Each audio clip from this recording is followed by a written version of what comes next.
You start a business, no marketing budget, no problem. Here's some good tips to help you launch and get started. Oh, what's up, guys? Today we're going to be talking about equipment. I'm going to be talking about equipment, how I first started, and what I was using. So when I first started the gym, and this was 12 years ago, I was using my phone. And, you know, sometimes it's got the smudges, it's got, you know, your fingerprints on the lens. So anytime that you're shooting, you're shooting video or anything, you got to be cleaning it up. And if it gets scratched up, now the quality of your video or your pictures is not going to be the same. But not only that, also, when you have people moving and running or any type of explosive type of movement, it won't capture the pictures or the video like you really want it. All right. So what did I do? What did I do first? So I continue using, I actually still have it. I'm actually going to post it right here. I'm going to post here some images and video on what it was looking like when I first started. And fast forward a couple of years into having my own brick and mortar space, I was able to get a photographer / videographer to come out and do some work. As a small business owner, we don't always have the budget. And once you start doing it, you realize that you don't have a budget for a photographer or videographer to come out and do the work for you. So it was a Christmas present for my wife. It was a GoPro, so I started using that. So you can just imagine what the footage looked like. There was no stabilization, there was no nothing. So I was doing video, and the video would be looking super weird, like if the person holding the camera is drunk. So I used that for a while, and then I bought my first camera, which this is it right here. Sony a6300, still working. So what I started doing with this, I started doing street photography to practice, because I was doing pictures in the gym and it just wasn't coming out right. So it was just the framing that had to be right, the video that just had to catch the right angle. So I just started practicing and practicing. It took me about a good year before I started getting the eye for it. But it's not something just that you just grab and then just shoot.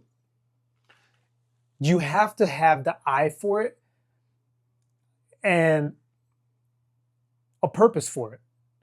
So if you're trying to show whatever it is, if you have a small business, if you have a gym, you want to project what you do in your space. If you do art, you want to project what you do, what kind of artwork that you do, or whatever it is, whatever kind of business that you have. You want to project that. And you don't want to just shoot a straightforward on just a picture with, you know, the rule of thirds. So you have to follow the rule of thirds, right? So if you don't understand what the rule of thirds is, you have to do your research little by little and understand how to crop everything, how to put everything in the right frame and the perspective, right? So you want to use lines and angles and all of that stuff. So the A6300 was a great camera for starting out, okay? I soon found that this was just not the right one for low light. In a gym space, you don't always have huge windows with a lot of light. I don't know about whatever retail space that you might have. You might not have a lot of light coming in. So A6300 was great. It still takes phenomenal pictures, way better than a phone.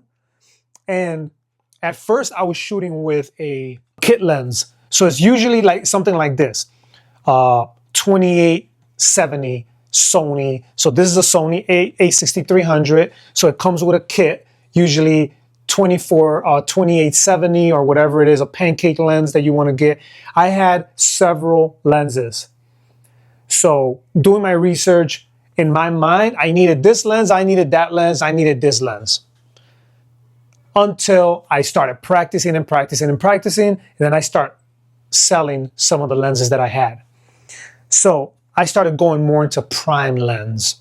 So I will cover other equipment, but for now, this is the A6300. A6300 is a crop sensor, which means that if you put a lens on it versus how it's going to look on a full frame, a crop sensor is going to look like this, really close. So for this, you do need a zoom lens if you have a tight space in order for you to be able to make the shot. Otherwise, it's just hard. The lens that I have on here now is a Sigma. It's okay. 14 to 24 millimeter. So the 14 millimeter for a crop sensor, it's good because you need space to be able to get around when there's people in the class. So if you have something that's like a 50 millimeter, there's no way that you're going to be able to make the shot.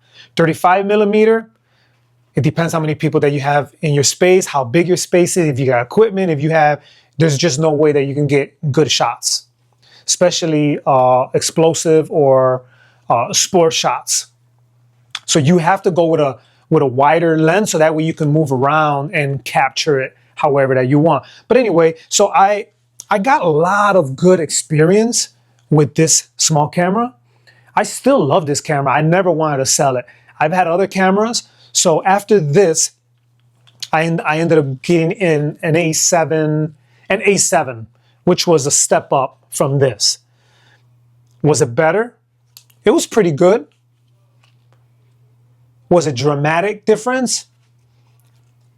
The only difference between a crop sensor and a full frame is if you want to blow stuff up onto a canvas, you're going to need more pixels. So I wasn't blowing anything up. So this could have worked. But in my mind, I need to keep upgrading and upgrading. But it all depends on what you're going to be doing. I would suggest currently right now in 2025, this A6300 you could pay a couple $100. But I would say to look at the actuations. If you go into the settings, you can find out how many times they were shot. If it has a crazy amount, I would just say just get an A6500. That's the next step up. A6500 would be the next one. That was the first touchscreen after this one. This one does have a built-in flash right here, which I never really used, but I thought it was just cool. But this is an actually awesome camera. So if you're starting out your business, I would highly recommend to get your own equipment, because for spending a couple of hundred, let's just say you spend $500, all right? So I would suggest getting a quality camera that comes separate, all right? The lens, the body of the camera, it comes separate, because you get any cheap camera, but if you have some very good glass, it's going to make the world of difference in the quality of picture or work that you do. So I highly suggest that you get a decent camera that's okay and with some good glass. Okay, the price on the glass, you can always get it used, as long as it's not cracked or scratched or anything like that. You'll be perfectly fine. All right. So this I bought used, and I've bought a lot of stuff off of eBay for a very good price. As well as once I'm done with equipment, I do the same thing. I let the next person have their fun as well with the equipment. So this is the top here. So A6300 done very well for me. I done a lot of work, and a piece of equipment like this is going to run, let's just say roughly, the body and the lens is going to roughly run about $500-600, and you can keep using that. versus getting a photographer or a videographer. This does both. For low light, this is not the best low light camera.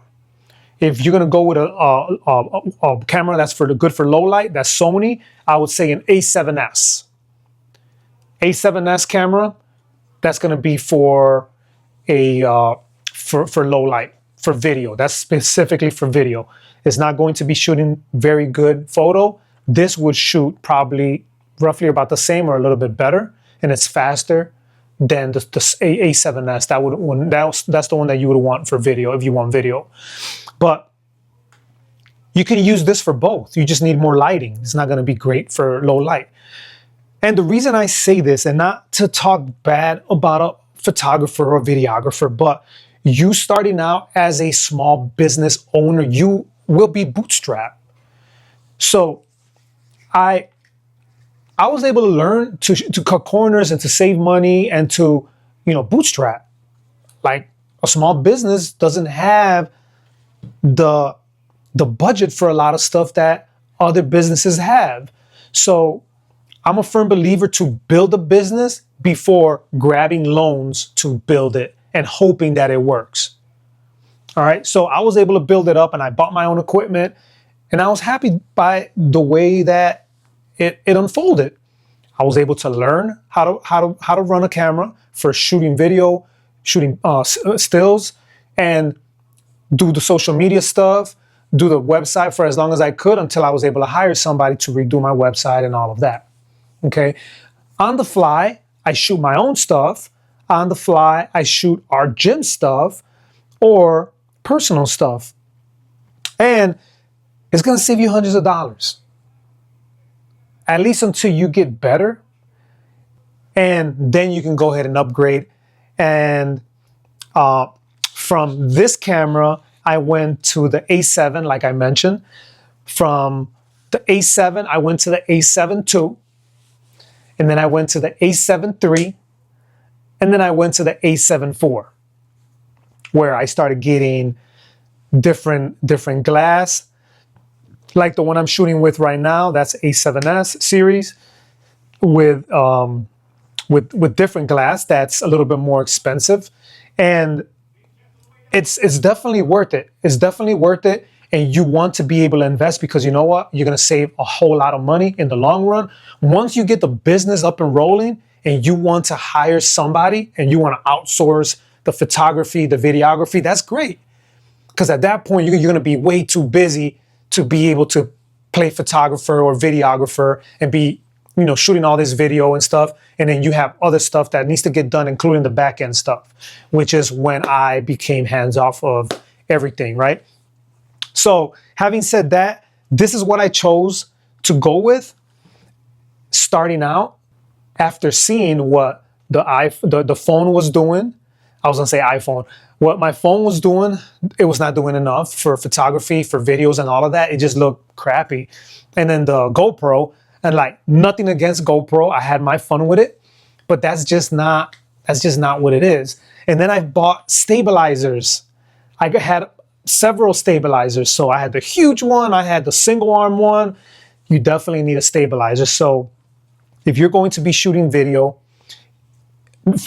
phones are a whole lot better than what they were before. But still, if you're going to shoot video with your phone, I would suggest use a stabilizer. If that's your only choice, I would definitely go with a stabilizer and stay with your phone.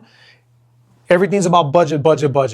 I understand. So you have bills to pay, you have rent, you have staff, you have bills and all of that.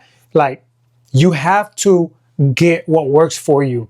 So there is several ones. There is a DJI one for your phone. I'm a firm believer of DJI, and I'm not being sponsored by them whatsoever.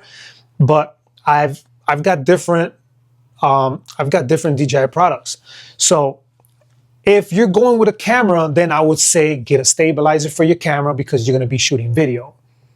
So again, I highly recommend getting your own equipment because in the long run, you're going to save some money, at least while you're starting out and you're getting yourself situated. But A6300 was my first camera, and I had a kit lens that came with it, like this one right here, 2870, and I still have it.